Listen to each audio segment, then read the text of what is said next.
Hoy voy a contarles la historia más dolorosa y al mismo tiempo más liberadora de mi vida. Les voy a contar cómo viví un infierno dentro de mi propio matrimonio, cómo perdí mi dignidad poco a poco, y cómo, cuando ya no quedaba nada de mí, tomé la decisión que lo cambió absolutamente todo. Esta es mi confesión, mi verdad. Y si estás escuchando esto, es porque tal vez tú también necesitas escuchar que siempre hay una salida, siempre hay esperanza, incluso cuando todo parece perdido. Si quieres saber cómo termina esta historia, como una mujer que tocó fondo, logró levantarse y reconstruir su vida desde cero. Suscríbete a nuestro canal y dale like a este video. Tu apoyo ayuda a que mi voz llegue a más personas que, como yo, necesitan recordar que nunca es tarde para salvarse a sí mismos. Que nunca es tarde para elegir la libertad por encima del sufrimiento. Mi nombre es Patricia, tengo 47 años.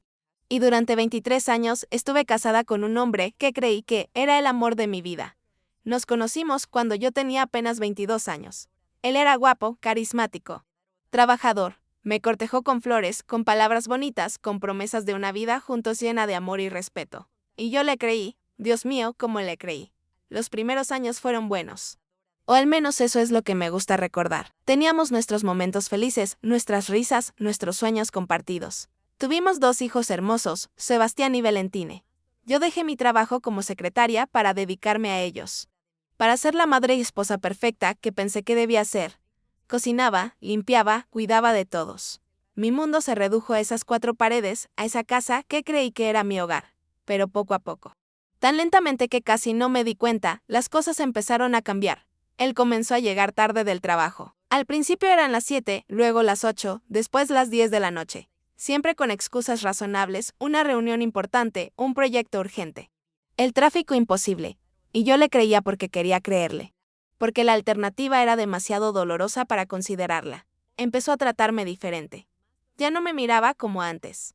Ya no me tocaba con ternura.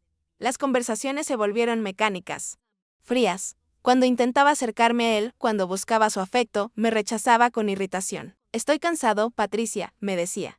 No seas intensa. Déjame en paz. Y yo me retiraba a la cocina o al baño para llorar en silencio, preguntándome qué había hecho mal. ¿Qué podía cambiar en mí para recuperar su amor? Los niños crecían y yo me aferraba a ellos como a un salvavidas. Eran mi razón de ser.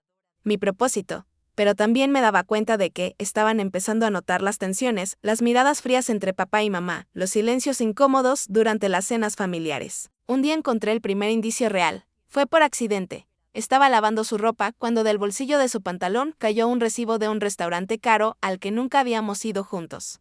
La fecha. Era de 3 días atrás, un miércoles por la tarde, cuando él me había dicho que tenía una junta de trabajo. El monto era para 2 personas. Vino, entrada, plato fuerte. Postre, una comida romántica. Se me heló la sangre. Las manos me temblaban mientras sostenía ese pequeño papel que confirmaba mis peores sospechas. Esa noche, cuando llegó, lo confronté. Le mostré el recibo con lágrimas en los ojos. ¿Con quién estuviste? Le pregunté. ¿Quién es ella? Él ni siquiera se inmutó. Me miró con esos ojos fríos que ya no reconocía y me dijo, era una comida de negocios con una colega. Ahora vas a controlar cada centavo.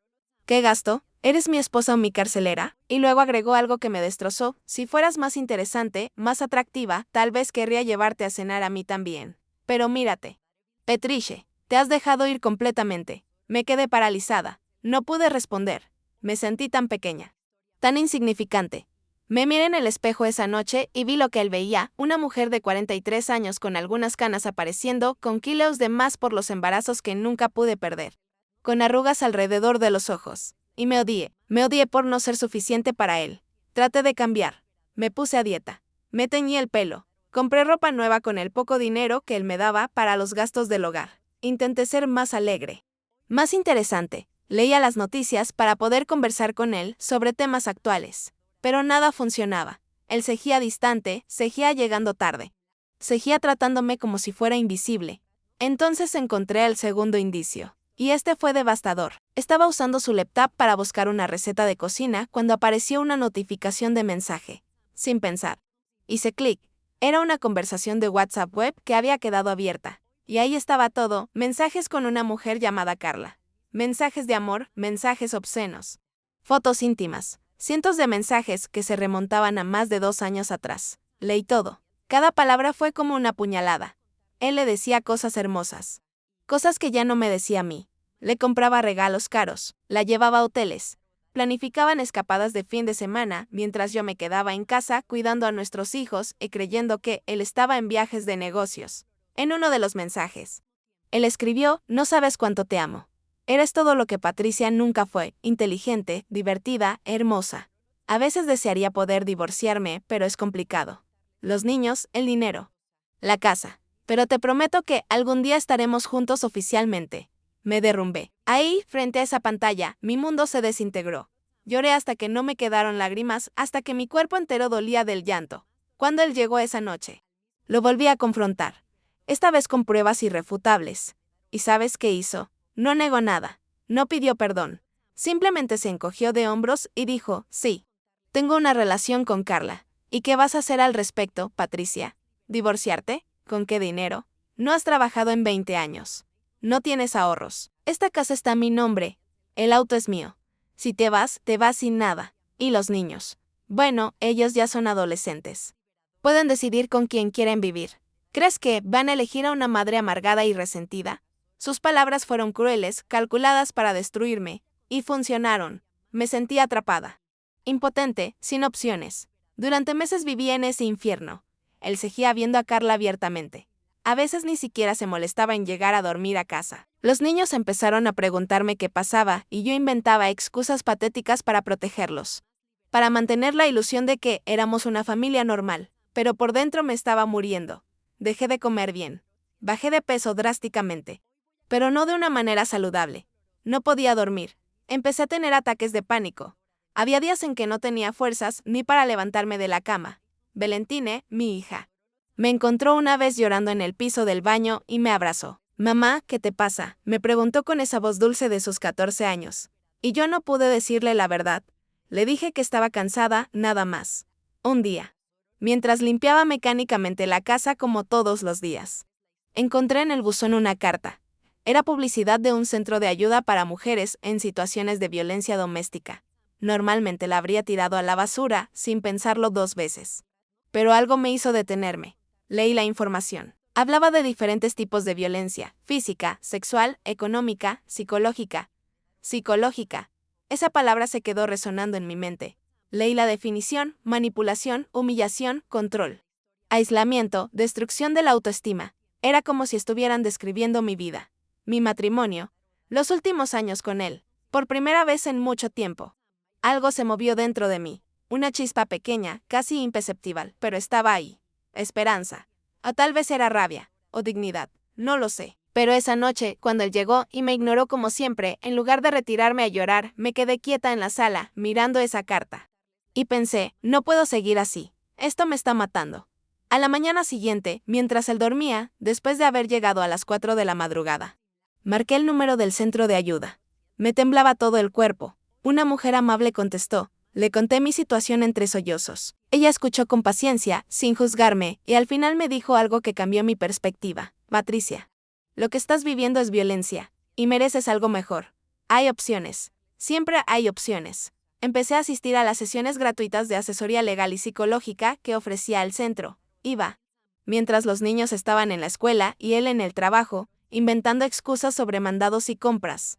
Ahí conocí a otras mujeres que vivían situaciones similares o peores. Y por primera vez en años no me sentí sola. No me sentí loca. Entendí que lo que me pasaba tenía un nombre, que no era mi culpa. Que yo no había fracasado como esposa.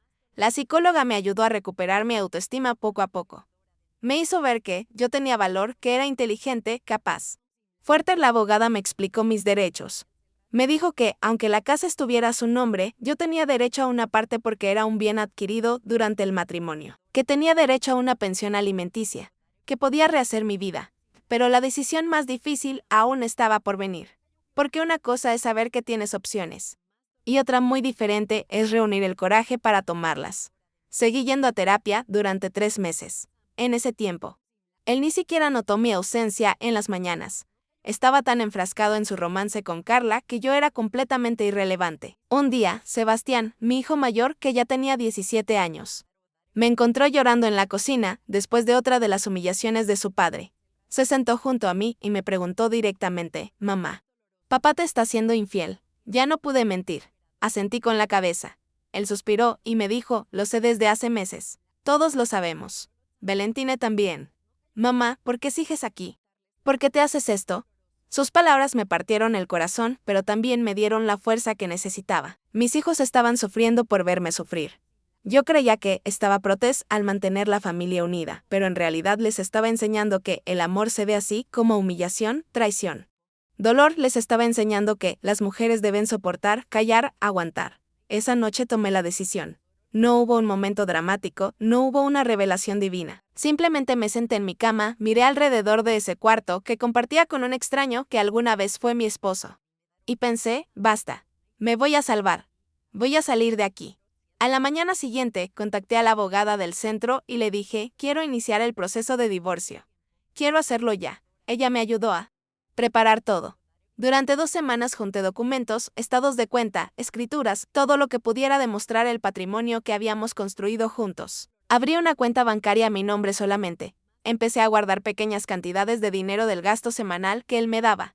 También hablé con mis hijos. Les expliqué con calma que iba a divorciarme de su padre, que ya no podía seguir en ese matrimonio, pero que los amaba más que a nada en el mundo y que ellos siempre serían mi prioridad. Sebastián me abrazó fuerte y me dijo, mamá, yo te apoyo. Ya era tiempo. Valentina lloró, pero después me dijo, mamá, tú mereces ser feliz. Yo también te apoyo. El día que le di los papeles del divorcio fue Seil. Llegó a casa como cualquier otro día, con esa indiferencia habitual. Yo estaba esperándolo en la sala, con el sobre Manila en las manos. Tenemos que hablar, le dije con una voz que sorprendentemente sonaba firme. Él rodó los ojos. ¿Ahora qué, Patricia? Estoy cansado. Le extendí el sobre.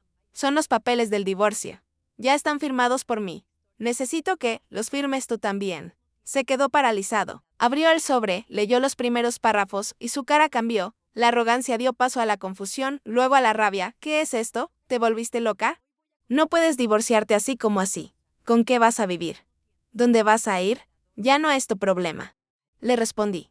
He consultado con una abogada. Tengo derechos.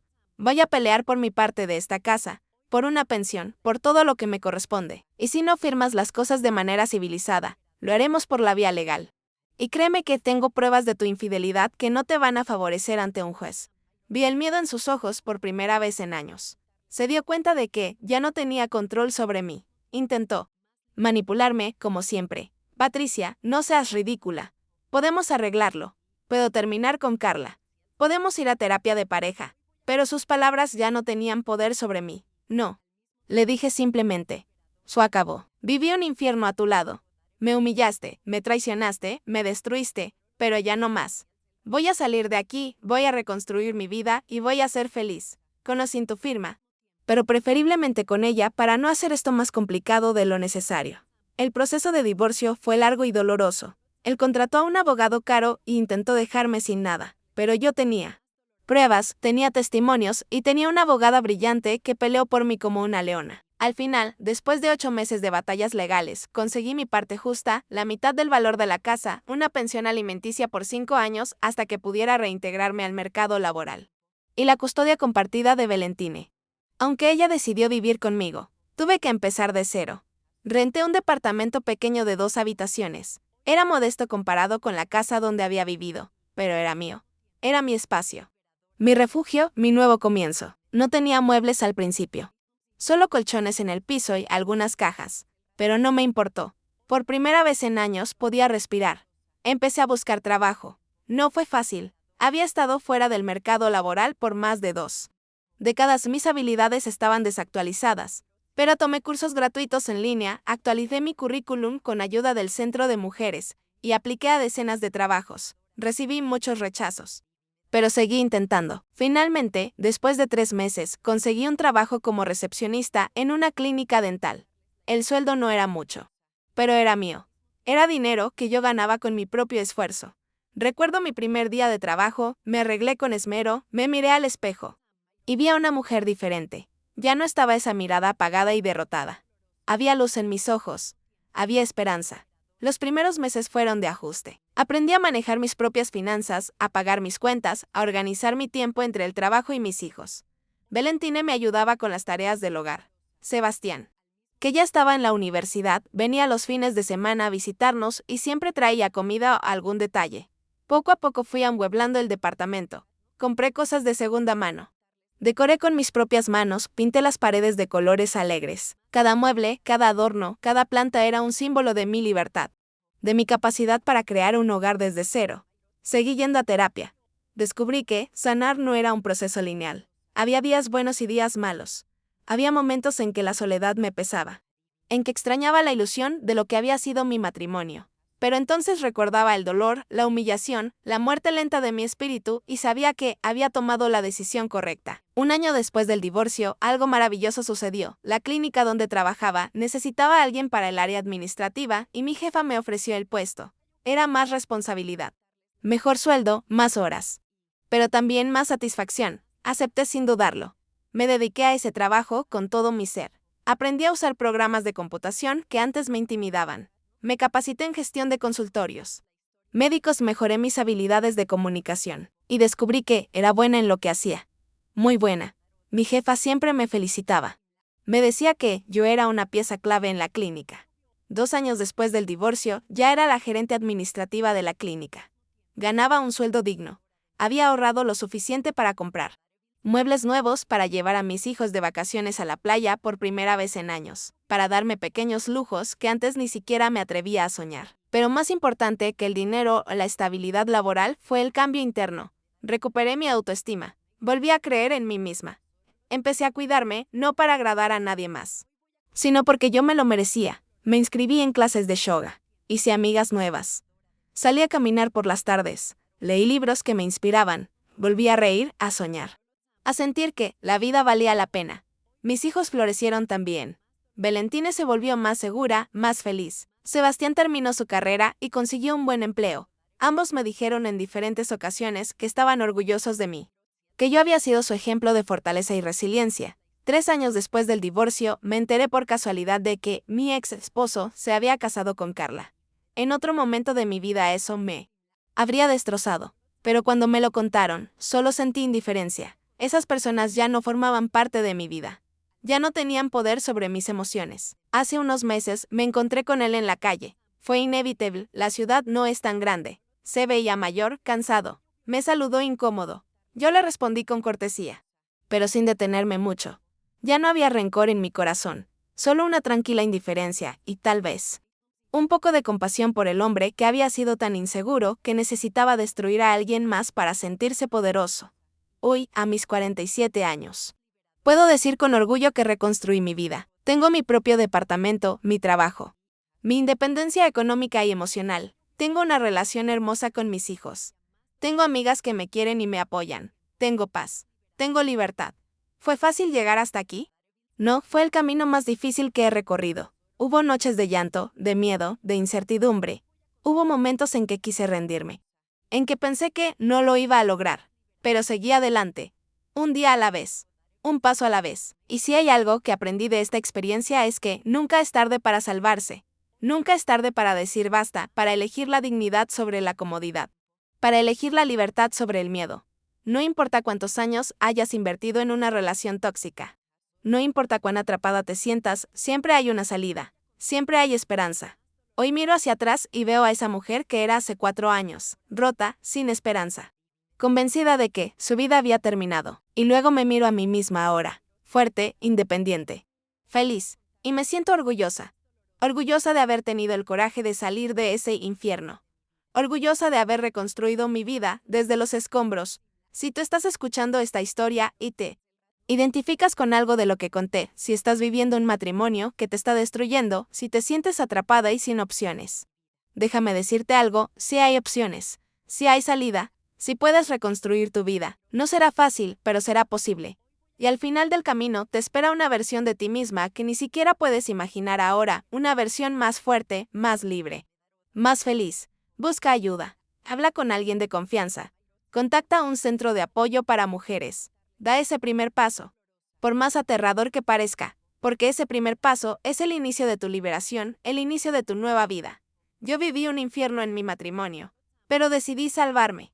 Decidí apostar por mí, y hoy puedo decir que fue la mejor decisión de mi vida, la decisión que me devolvió mi dignidad, mi paz, mi felicidad, la decisión que me enseñó que a veces el acto más valiente que podemos hacer es simplemente decidir vivir. Decidir elegir nuestra propia felicidad por encima de las expectativas de los demás, por encima del miedo. Por encima de todo.